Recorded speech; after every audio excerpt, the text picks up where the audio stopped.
라는 철학자가 그런 말을 했거든. 그러니까 객관적인 불멸. 그러니까 객관적인 불멸이라고 하는 건 아주 쉽게 얘기하면 죽은 자를 산 자가 전용하는 거거든. 어프로프리에이션. 그러니까 어프로프리에이션이라는 건 내 마음대로 그것을 갖다 용도 변경을 하는 건데, 누구의 관점에서? 산 자가 자기의 권리로. 누구를? 죽은 자를. 좀 끔찍한가? 근데 모든 일이 다 그래. 그러니까 내가 내 자신에 대한 것도 엄밀히 말하면 산 자가 죽은 자를 전용하는 거야. 그러니까 내가 기억하고 있는 내 자신이 지금 나을 것 같잖아. 그건 거짓말이야. 왜냐하면 그걸 내가 그냥 이렇게 한 게 아니고 지금의 내가 과거의 나를 어떻게 해요? 어프로프리에이션 한 거야. 순수하게 받아들이는 그런 건 없어. 그러니까 어떠한 역사적인 사건도 그래. 그거는 과거의 일이야. 뭐 침몰해서 바다에 빠져 죽은 배가 뭐 세월호 하나냐? 그리고 사람이 죽은 건 타이타닉호가 훨씬 더 많아. 그럼에도 불구하고 우리는 타이타닉호의 역사적인 의미보다는 세월호라고 하는 배의 역사적인 의미를 훨씬 더 중요하게 생각하는 건 왜 그래? 그거는 우리가 히스토리컬한 팩트를 우리의 방식대로 어프로프리에이션 하는 거지. 왜냐하면 그렇게 해야만 하는 거는 타이타닉호는 우리나라 배가 아니지만 그건 우리나라 배이기도 하고 안산에서 벌어진 일이기도 하고 그러니까 안산에 광약교회를 다니는 여러분들은 그러니까 그 팩트라고 하는 과거라고 하는 건 그냥 passing away 할 수도 있어. 그죠? 그리고 그게 revive 할 수도 있어. 그러니까 그 선택은 언제나 현재를 살아가는 우리들 몫에 달려 있어. 그러니까 망각은 사실은 가장 무서운 형벌이죠. 그러니까 어떠한 한 사건을 망각시키는 건 사실 그의 존재를 말살시키는 거거든. 그러니까 가갖고 막 비난하고 붙들고 욕하는 건 어쩌면은 망각보다는 나아. 왜냐면 그걸 살아있게는 하거든. 근데 아예 망각하고 지나가고 외면하고 그러는 건 뭐다? 그건 존재 자체를 이제 아예 없애지는 거지.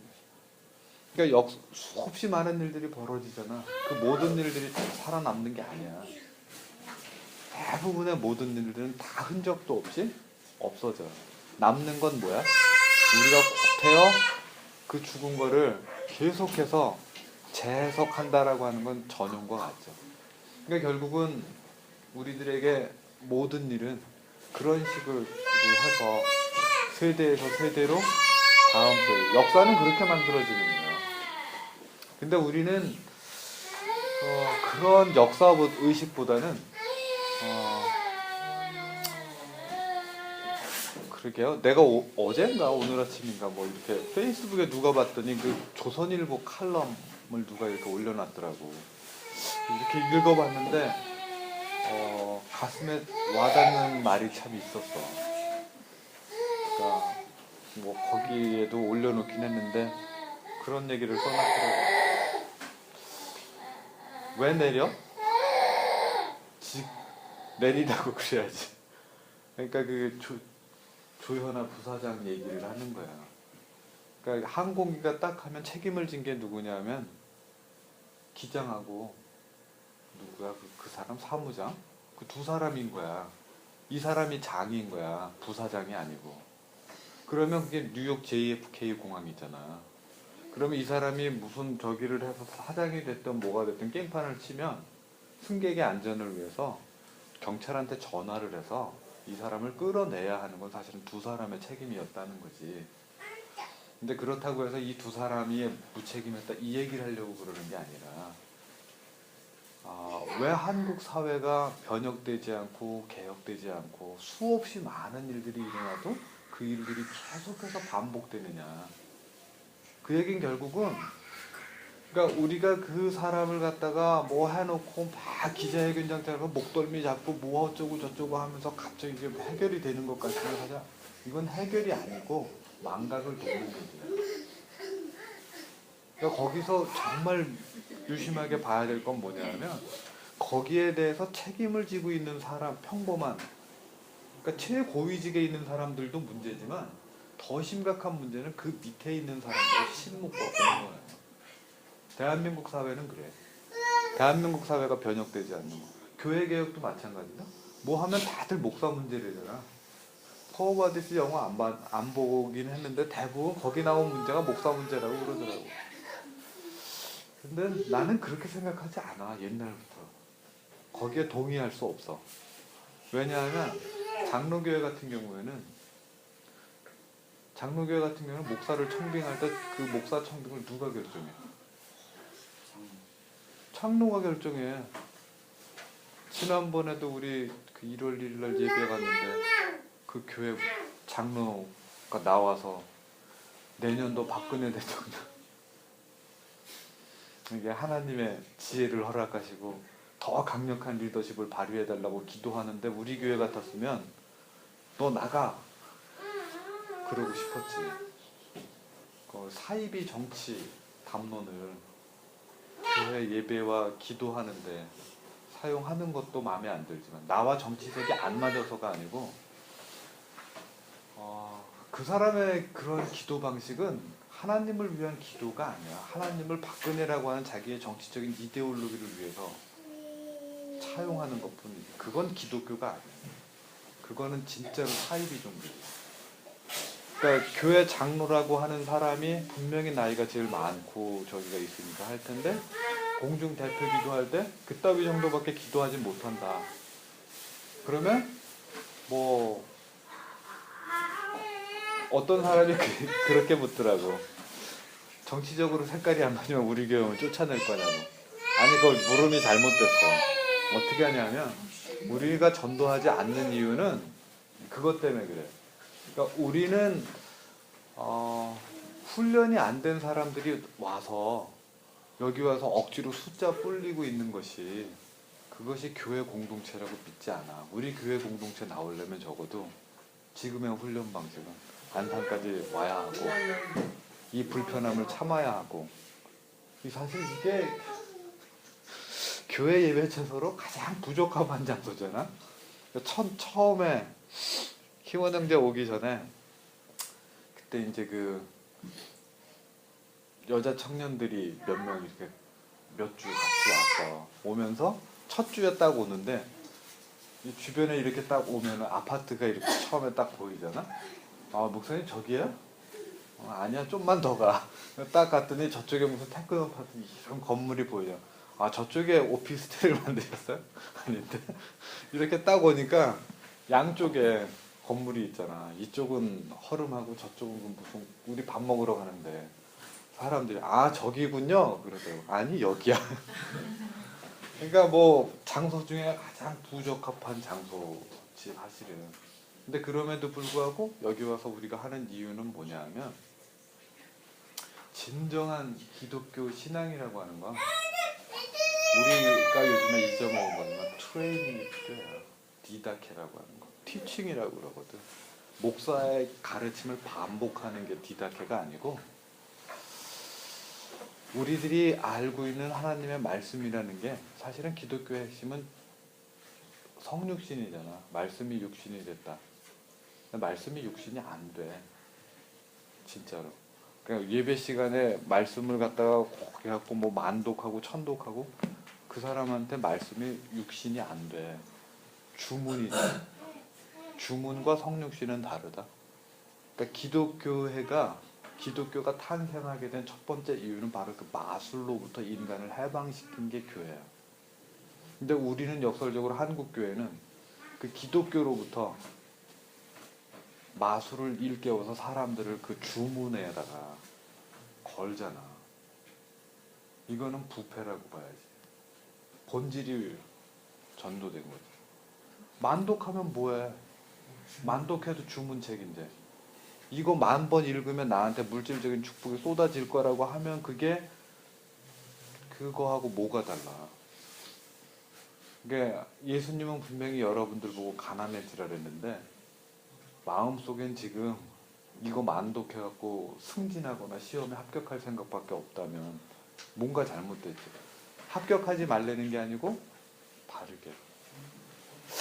그러니까 어떻게 보면 가난하다라고 하는 거는 그런 것 같아요. 그러니까 그걸 갖다가 전해주면서 아마 고민을 좀 해야 될 거야. 그렇지 않을까? 아무한테나 줄 수 없을걸? 아마 그 혹시 또 이제 문자적인 마음을 갖고 있는 분은 또 부모님한테 갖다 드리고서 가정의 불화를 재촉할지 모르겠는데 가급적 그러지 말 것. 구태여 그럴 필요는 없어요.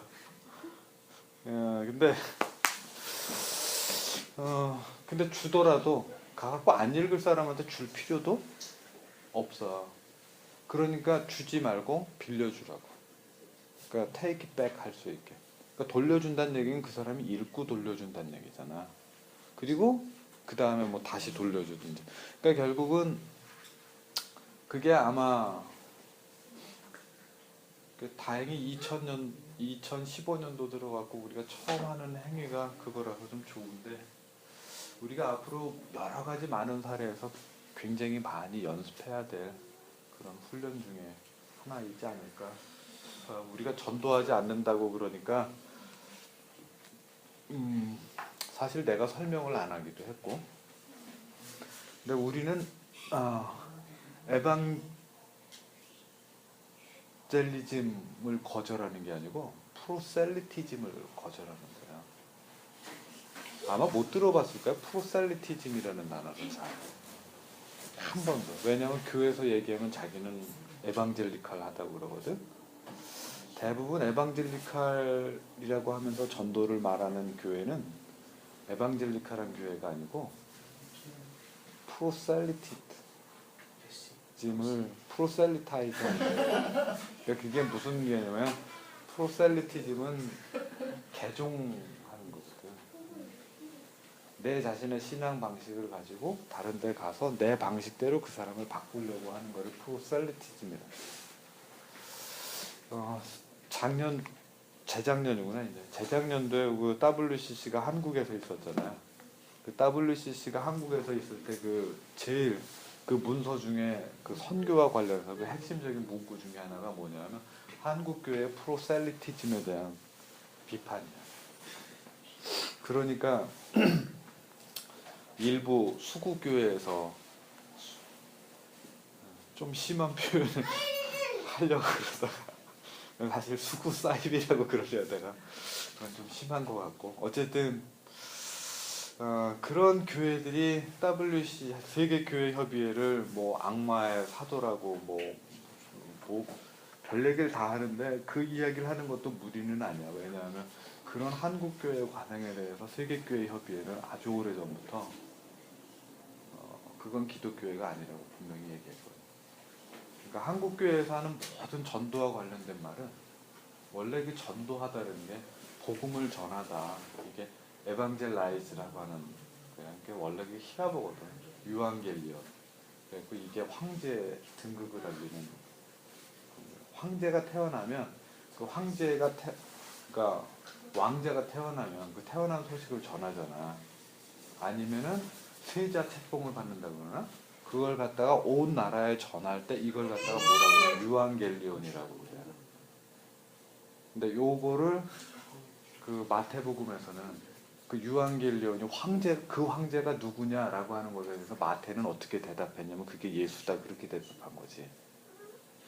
그러니까 사실은 히스토리컬 팩트가 그렇다는 게 아니고 자기가 의미를 그렇게 부여해서 그렇게 했는데 결과적으로는 그게 이제 그래서 원래 크리스마스 캐롤이라는 게 내 저항의 소리예요.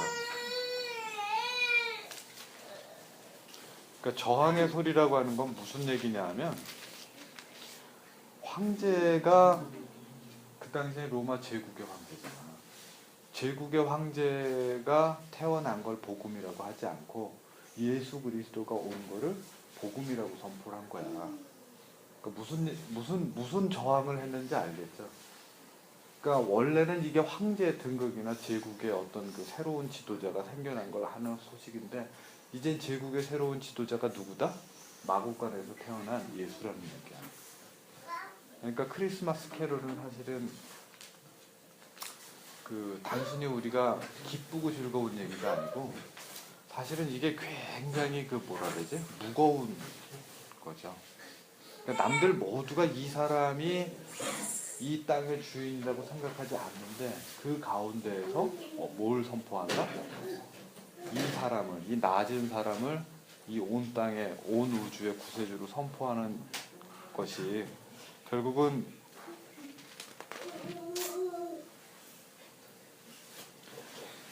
우리들에게 그 참 생각을 많이 하게 하죠. 그러니까 어떻게 보면 창세기도 그래. 그러니까 어둠이 선포된 세계가 언제야? 그게 바로 아시리아 제국에 있는 거잖아. 포로로 끌려가서 절망 가운데 있을 때 사실은 그들에게는 그냥 하나님이 우주 만물의 창조자가 된다라고 하는 건 역설적이야. 왜냐면 하나님의 백성이 지금 아시리아에 노예로 끌려갔잖아. 노예로 끌려가서 그 바빌론 강가에 살고 있는 사람들에게 다음 세대에 대한 미래나 희망은 폼톤만큼도 없다고 봐야 돼. 근데 그 강둑에서 자기 아들도 어느 집으로 끌려갔는지 모르고 자기 아내가 어디 있는지도 모르고 그 상황에서 사람들끼리 모여가고 노예들끼리 모여가지고 선포한 게 뭐야? 하나님은 온 우주의 창조주시다 라는 거거든. 그러니까 요즘에 한국교회에서 선포하는 무슨 창조과학의 류의 그런 크리에이터 개념이 전혀 아니고 그 상황이 너무 다르죠. 오늘 우리가 읽은 본문에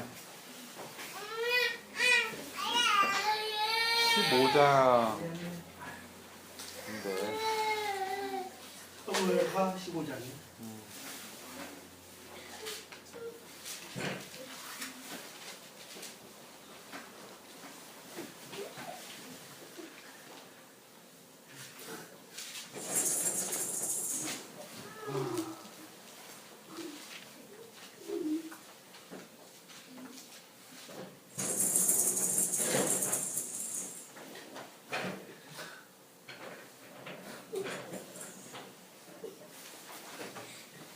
그 13절부터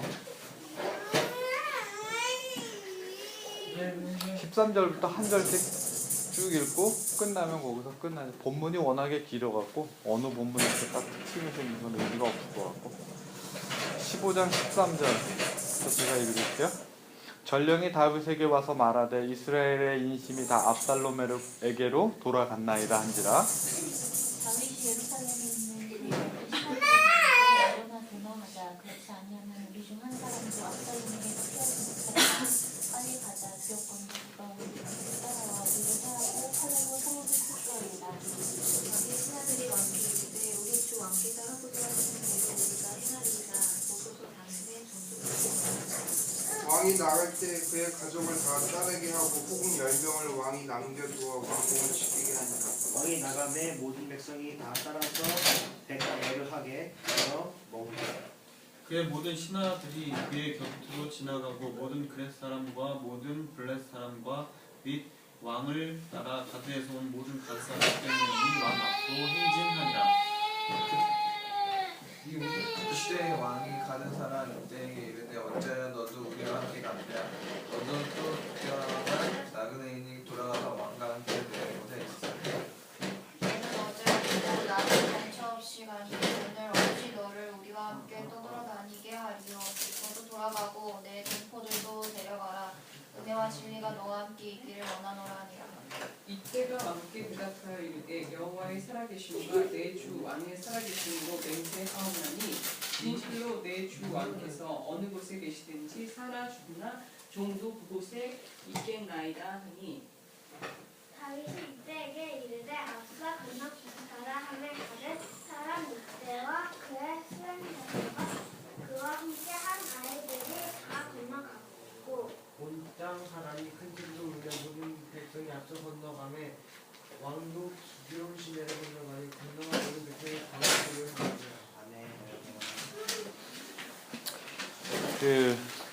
좀 전에 성소의 이야기는 저항과 반역의 이야기를 함축한다고 얘기를 했는데 오늘 지금 본문에 나와 있는 거는 구약 성서의 또 다른 맥락에서 이제 반역이죠. 뭐 그 얘기 전에 지난 2014년이 난 사실 시작하면서 가장 좋은 해가 될 거라는 기대가 없잖아 있었어. 근데 2015년에서 2014년을 돌아보니까 지난 10년 중에 가장 힘든 해 중에 하나였던 것 같긴 해요. 그럼에도 불구하고 참 우리 식구들 참 잘 버티고 우리 교회도 잘 버티고 그런 것 같아요. 어젠가 그 아침에 우리 저희가 얘기하기를 교회 예산이 심각하다고 그래서 난 심각하다 해서 교회 예산이 마이너스인 줄 알았거든. 심각하게 줄었더라고. 근데 중요한 거는 헌금 액수가 줄었다 많았다 나는 그게 중요하다고 생각하진 않아.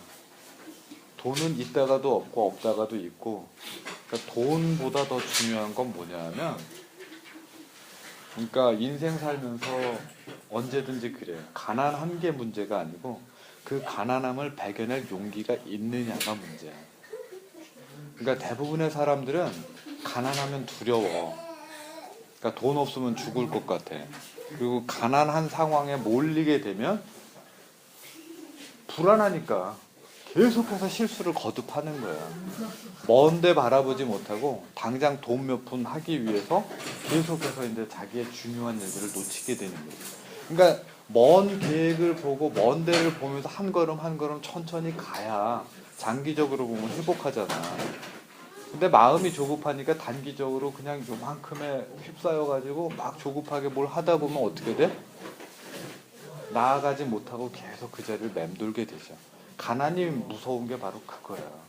가난한 아이들이 만약에 그 가난한 상황을 이겨내고 자기 인생을 멀게 볼 수 있는 힘을 있다면 가난한 애들 타락하지 않아.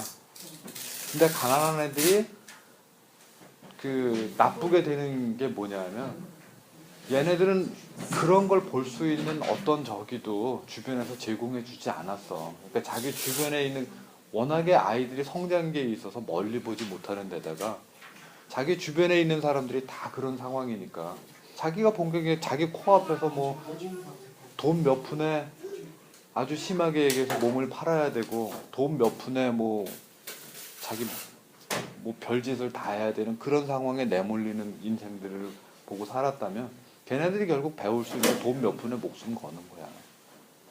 그죠? 그 사람들 뭐 극악한 살인범들 봐봐. 되게 웃겨. 그 사람들이 사람을 죽이거나 그 끔찍한 일을 저지르기 위해서 무슨 거창한 목표나 계획이 있었던 게 아니고 담배 한 갑 사기 위해서 돈 몇 푼 얻기 위해서 그러고서 사람을 죽인다니까? 사람을 하고 이게 상식적으로 이해가 안 되잖아. 근데 정말 무식한 건 뭐냐면 그거를 이해하지 못하는 당신들이 더 비상식적인 거야. 왜냐면 그 삶을 안 살아봤기 때문에 그 마인드를 전혀 이해하지 못하는 거지. 그러니까 가난하고 어려운 삶의 어려움이라는 건 사실 거기에 있어. 그 조급함, 불안함. 사실은 가난은 그렇게 힘들지 않아. 그러니까 우리 교회도 뭐 예산 상황보다 돈 없으면 라면 먹어. 뭐 건강에 뭐 저기 하다고? 아 싫으면 가갖고 돈 내고 짜장면 사 먹어. 뭐 점심 먹을 데가 없어서 여기 오냐? 그런 건 아니잖아.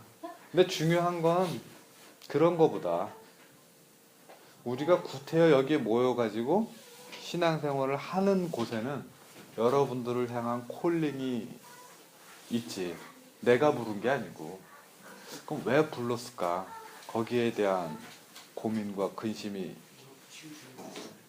있어야 된다면 그게 여러분들 인생에 굉장히 좋은 훈련이 될 거예요. 이게 교회를 위한 훈련이 아니고 여러분의 인생을 위한 훈련이야. 내가 보기에 그렇게 막 돈이 뚝뚝 떨어지는 상황에서 통장을 맡고 있는 사람의 마음은 이게 굉장히 불안하거든. 제가 봤을 때는 500만 원대를 항상 유지를 했었는데 홍수가 오고 나서 갑자기 100만 원대로 그러니까 그거도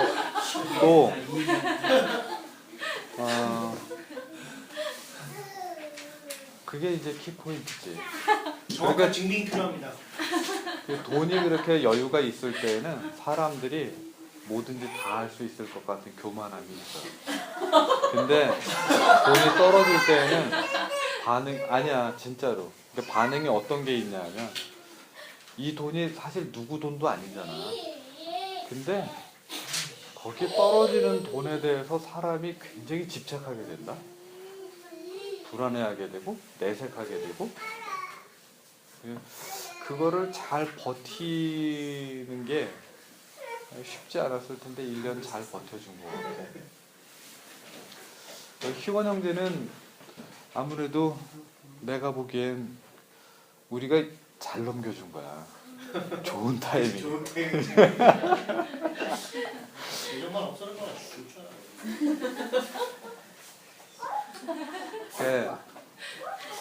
사람이 그 타이밍이 있어갖고 어떤 사람은 뭐든지 맡으면 이렇게 잘 되는 사람이 있고 어떤 사람은 타이밍마다 맡으면 참 힘든 사람이 있어. 근데 인생이라는 게 똑같은 반복만 있는 게 아니어서 잘 된다고 그럴 때 자칫하면 꼬꾸라지기가 쉽고 안 된다고 그럴 때 자칫하면 절망의 구렁텅이에 빠지기 쉽거든. 근데 그럼에도 불구하고 그 훈련의 핵심 중에 하나는 뭐냐면 하나님이 주시는 인생의 훈련 중에 핵심은 뭐냐면 기독교인들이 안 믿는 거 몇 가지가 있어. 뭐 안 믿지? 안 믿는 거. 운세? 운세? 운명. 그거 키포인트야. 우리는 데스티니라고 하는 걸 믿질 않아. 그러니까 운명인 주어진 거잖아. 그러니까 하나님을 믿는 기독교인의 핵심 중에 하나는 데스티니라고 하는 건 없어. 그거는 오직 하나님만이 주장하시는데 하나님밖에 몰라. 그건 당연히 우리는 운명을 믿자. 그러니까 그 운명을 주관한다는 점을 안 믿는 이유가 바로 그것 때문에 그래. 그러니까 만약에 그걸 믿는다면 정해진 결과에 갈 거 아니야. 인생이. 그렇게 하면 우리가 나와가지고 여기 할 필요가 뭐가 있겠어. 정해진 대로 갑니다. 그러니까 기독교인들은 그거를 일단 그러니까 내가 흥한 상황에 있든 절망적인 상황에 있든 그 상황에서 그걸 안 믿으니까 언젠가 나에게 주어진 이 훈련이라는 걸 콜림으로 받아들이는 거거든. 힘든 상황에 닥쳐져서 내가 맞게 되면 저 사람 할 때는 저렇게 쉬운데 나는 힘들다고 생각하면 열받잖아. 아니면 자기가 또 뭐든지 그렇다. 흥할 때는 참 잘 안 보여. 인생이 잘 나갈 때가 있어요. 잘 될 때, 뭘 해도 잘 될 때가 있어요. 근데 그때 잘 안 보여. 근데 그때 주어지는 훈련이 사실은 절망적인 상황에서 주어지는 훈련보다 훨씬 더 어렵지. 그러니까 절망적인 상황에서는 사람이 아주 조심하게 된다. 되게 조심하게 돼요. 그러니까 큰 실수를 잘 안 해요. 절망에만 빠지지 않는다. 근데 뭐든지 잘 돼갈 때는 뭐가 위험하냐면 뭐가 위험해? 아무것도 안 보여. 내가 세상의 중심인데 뭐가 보이겠어. 그게 오늘 본문에 나와 있는 이야기예요. 어떻게 해서 압살롬이라고 하는 사람이 그러니까 성서에 있는 그 복음의 메시지는 주어진 상황에 대해서 내가 굴복하지 않는 거거든. 그런데 지난 시간에 이제 그 압살롬이 왜 다윗 왕과 갈라지게 됐는지 됐죠? 그걸 다윗 왕이 용서해 줬잖아. 근데 다윗 왕이 용서를 해줬지만 압살롬은 그걸 잊지는 않은 거야. 자기 여동생이 자기 이복 동생 형한테 소위 말해서 이제 당해서는 안 될 일을 당했잖아요. 그다음 마음속에 칼을 갈고 있다가 아버지도 미운 거지 뭐.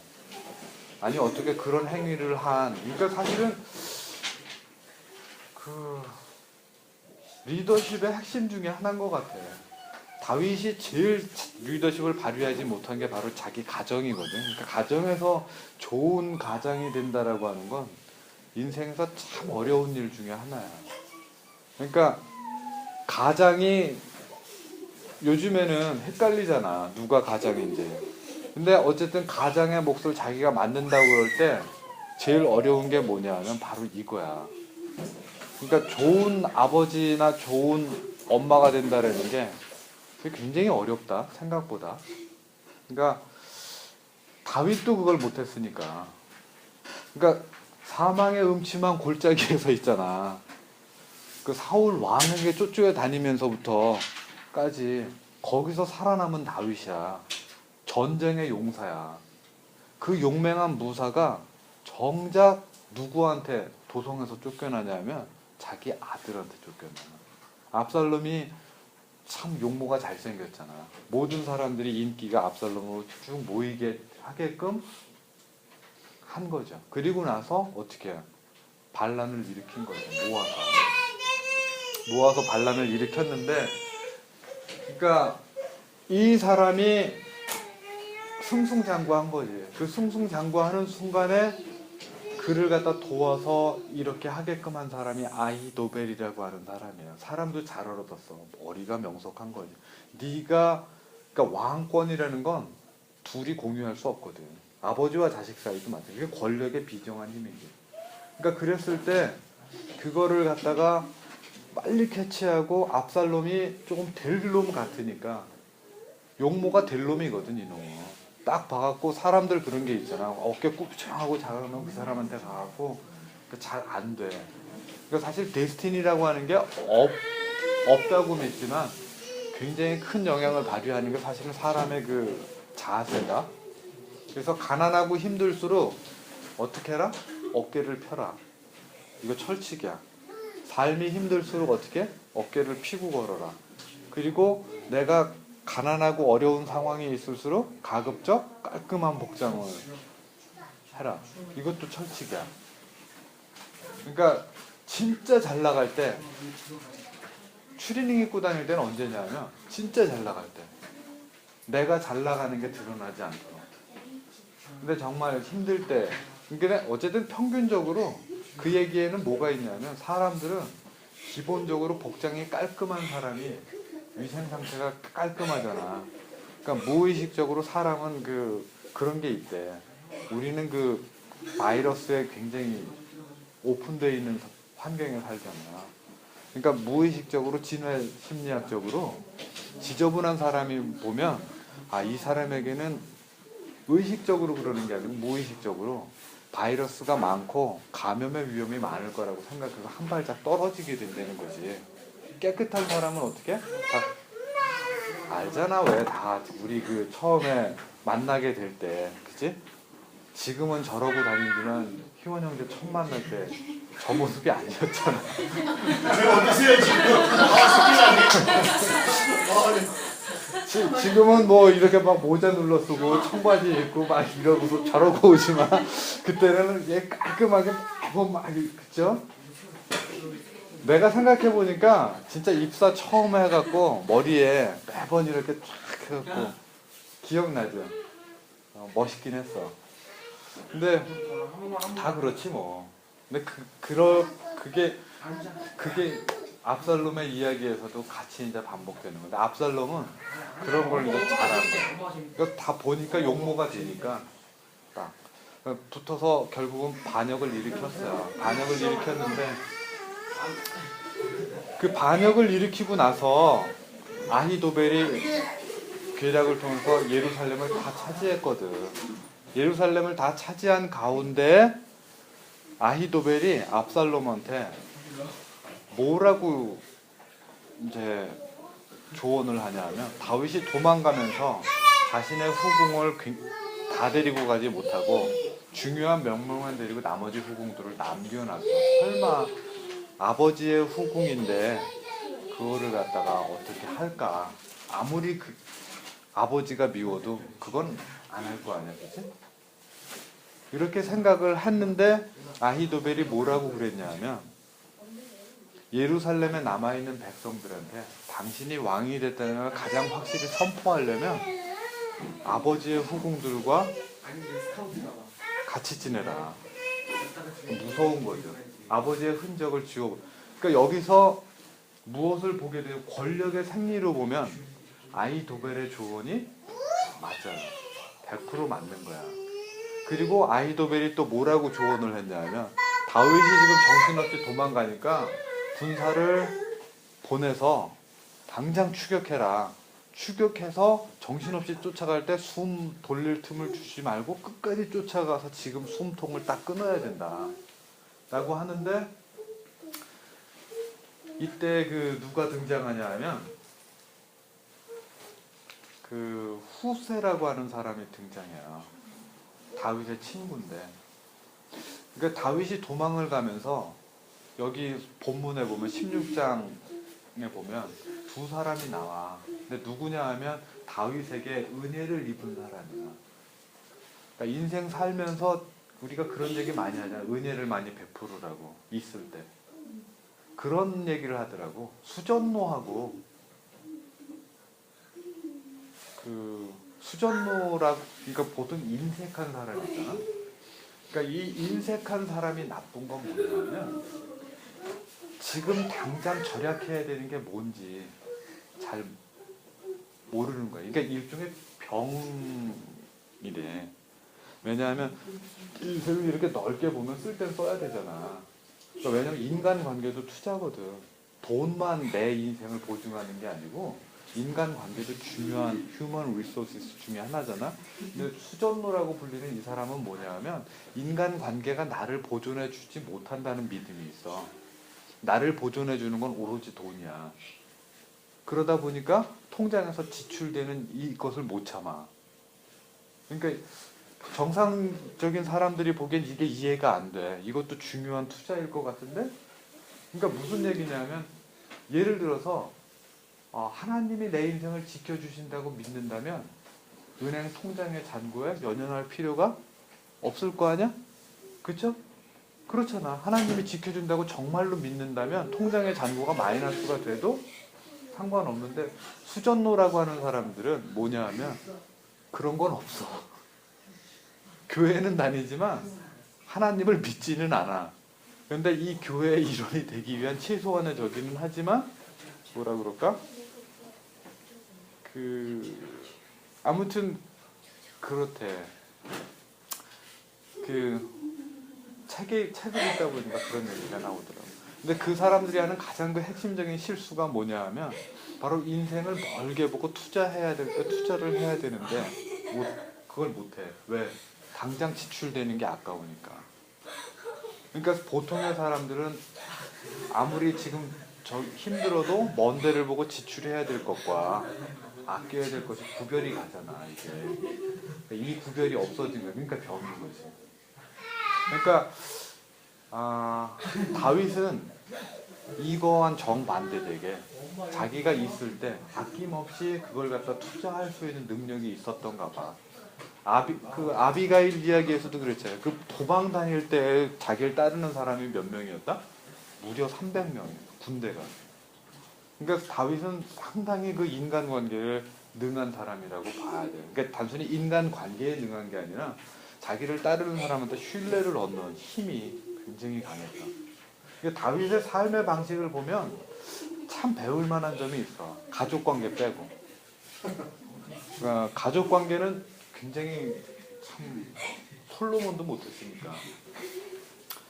근데 이 사람들이 도와주는 장면들이 몇 번 나와요. 근데 이 후세도 사실은 친구지만 그런 사람 중에 하나예요. 이 후세가 자기가 자발적으로 예루살렘으로 다시 가. 다윗을 위해서. 가면 사실 죽을 수도 있거든.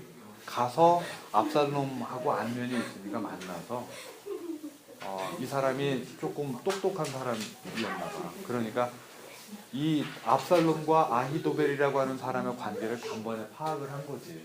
그리고서 아히도벨이 당장 쫓아가라고 그럴 때 후세가 아니다.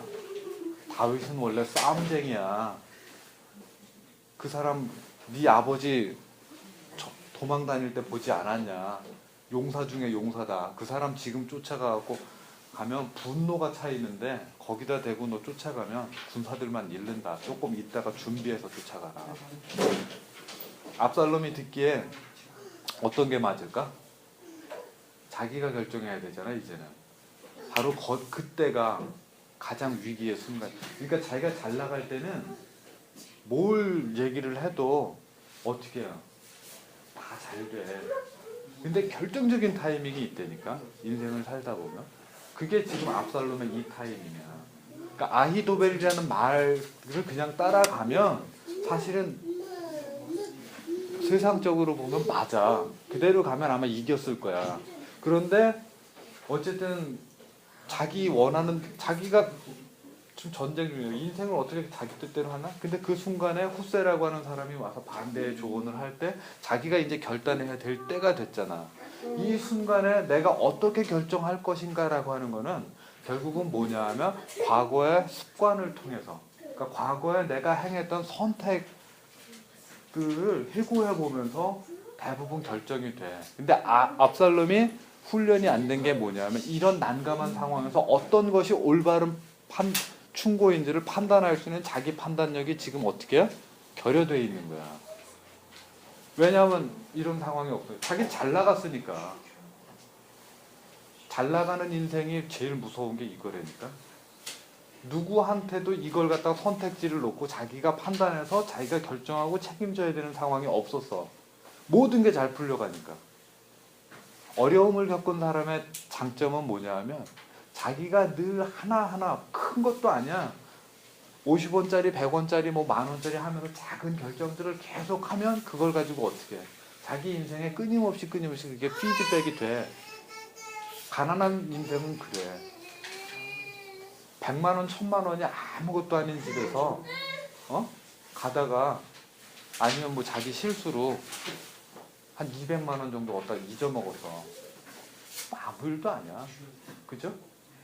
근데 예를 들면 가난한 집에서 자기가 찾는데 50만원, 10만원짜리를 어디 가져가다가 잊어먹었어.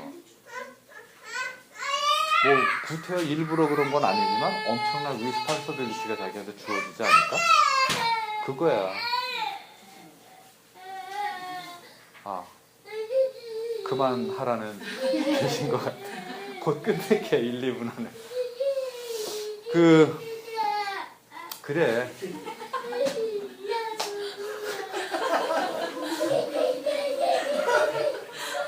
오늘따라 왜 이렇게 귀엽냐? 주영아 아빠가 잘못했어. 그래서 그런 생각을 해봤어요. 그러니까 우리 교회도 아마 그런 상황을 맞이하게 되는 게 좋은 거야. 잔고가 떨어지는 게. 결과적으로 놓고 보면. 뭐냐면 그것은 우리로 하여금 우리 스스로 만들어 가야 되는 게 무엇인지를 다시 한번 이렇게 생각해 보게 하는 순간이거든. 모든 것이 갖춰져 있고 그것에 관해서 내가 그냥 아무런 리스크 없이 사용할 수만 있을 때, 그게 뭐냐면 압살롬의 상황이야. 압살롬은 왕궁에서 그렇게 살았거든.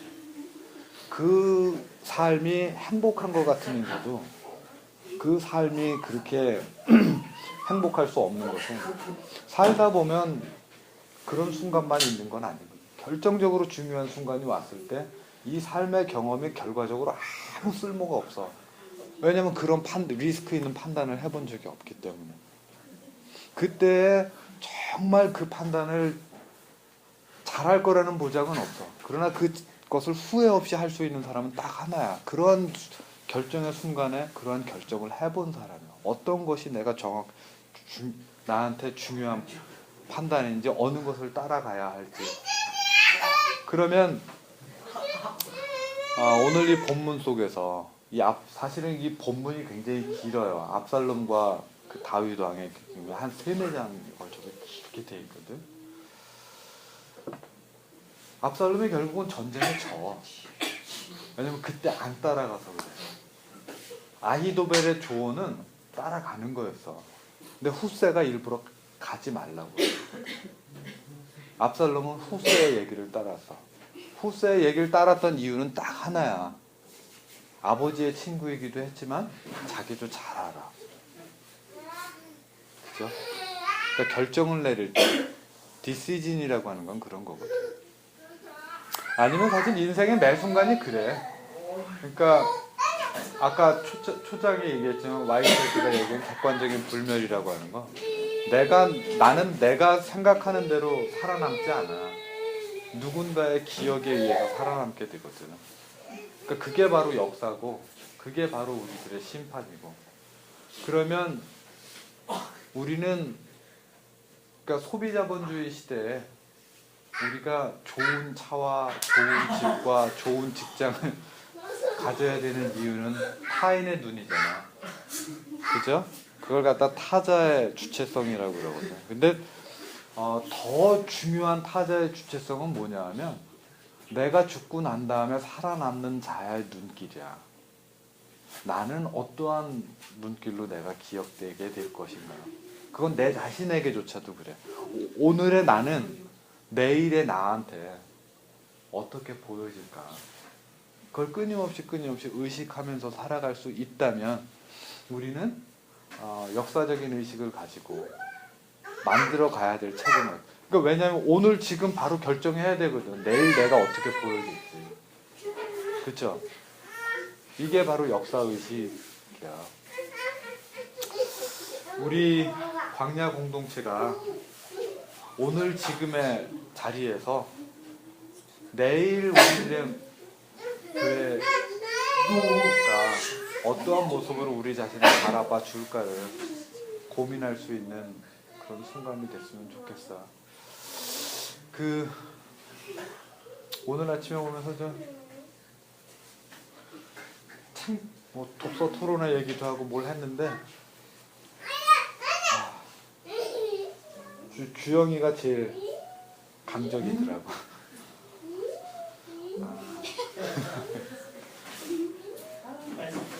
근데 아마 돈이 있으면 뭐 한꺼번에 다 해결할 문제지만, 그걸 돈으로 해결하기보다는 우리 스스로 고민하고 감내하고 궁리하면서 해결해 가야 될 그런 문제라고 생각한다면, 앞으로 우리가 좀 크게 좀 생각해 봐야 될 거예요.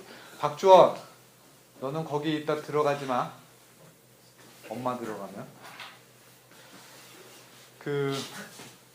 아무튼 이 압살롬의 이야기를 통해서 우리가 인생의 중요한 선택의 순간들을 판단할 수 있는, 아니면 우리 교회를 향해서, 아니면 여러분의 가정에서, 아니면 여러분의 학업에서, 아니면 여러분의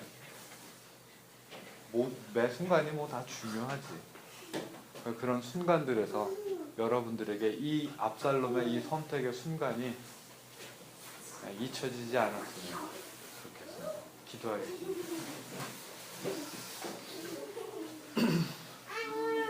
하나님, 오늘 우리가 2015년 첫 시간을 맞았습니다. 이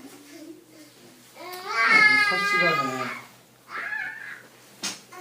우리가 하나님께 간구하옵는 것은, 우리 인생의 선택의 순간이 생길 때마다 우리가 어떤 것이 정말로 우리에게 진정으로 선한 선택인지를 분별할 수 있는 지혜의 영을 2015년 허락하여 주시기를 간절히 간구합니다. 지나간 해에 기쁜 것도 있었고 즐거운 것도 있었고 그리고 기대하는 바도 있었겠지만, 그러나 2015년 이제 새로운 해가 시작이 됐습니다. 새해에는 새로운 생각과 새로운 마음으로 우리의 시간들을 만들어 나갈 수 있도록 주님 인도하여 주시옵소서.